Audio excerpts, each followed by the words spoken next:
ಸಾಯಿರಾಮ್. ನನ್ನ ಮುದ್ದಿನ ಮಗುವೆ, ಯಾರಲ್ಲಿದೆ ಕೃತಜ್ಞತೆ, ಯಾರಲ್ಲಿದೆ ಮಾನವೀಯತೆ, ಯಾರಲ್ಲಿದೆ ಕರುಣೆ, ಯಾರಲ್ಲಿದೆ ಪ್ರಾಮಾಣಿಕತೆ?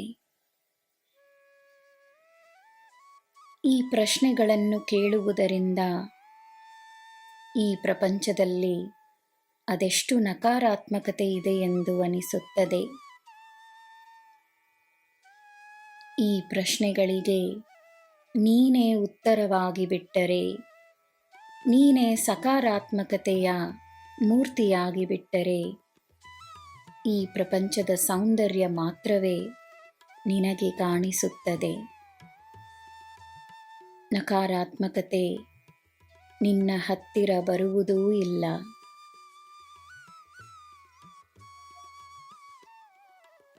ಈ ಜೀವನ ನಿನಗೆ ಸಿಕ್ಕಿರುವುದಕ್ಕೆ 2 ಕಾರಣಗಳಿವೆ. 1, ನಿನ್ನ ಕರ್ಮವನ್ನು ತೀರಿಸಲು, ಮತ್ತು 2, ಈ ಜನ್ಮದ ಉದ್ದೇಶವನ್ನು ನೆರವೇರಿಸಲು ನೀನು ಈ ಜನ್ಮವನ್ನು ಪಡೆದಿರುವೆ. ಆದ್ದರಿಂದ ನೀನು ಕಲಿಯುತ್ತಿರುವ ಪಾಠಗಳೇನೆಂದು ಗಮನಿಸು. ಜೀವನದ ಪಾಠಗಳಿಂದ ನಿನ್ನ ಆತ್ಮದ ಶುದ್ಧತೆಯಾಗುತ್ತಿದೆ.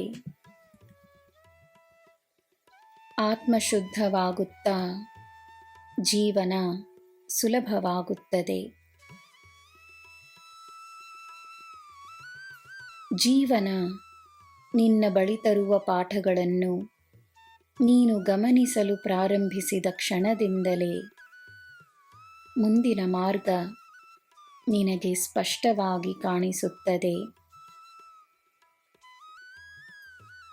ನಿನ್ನ ವ್ಯಕ್ತಿತ್ವದಲ್ಲಿ ಅಗತ್ಯವಿರುವ ಬದಲಾವಣೆಗಳು ತಾನಾಗೇ ಆಗುತ್ತವೆ.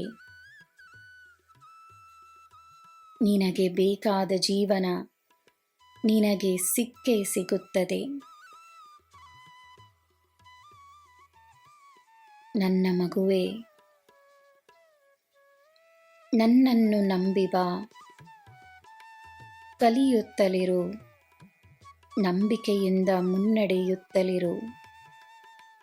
ನಾನಿದ್ದೇನೆ, ನಿನಗೆ ಎಲ್ಲ ಶುಭವೇ. ಜೈ ಸಾಯಿರಾಮ್.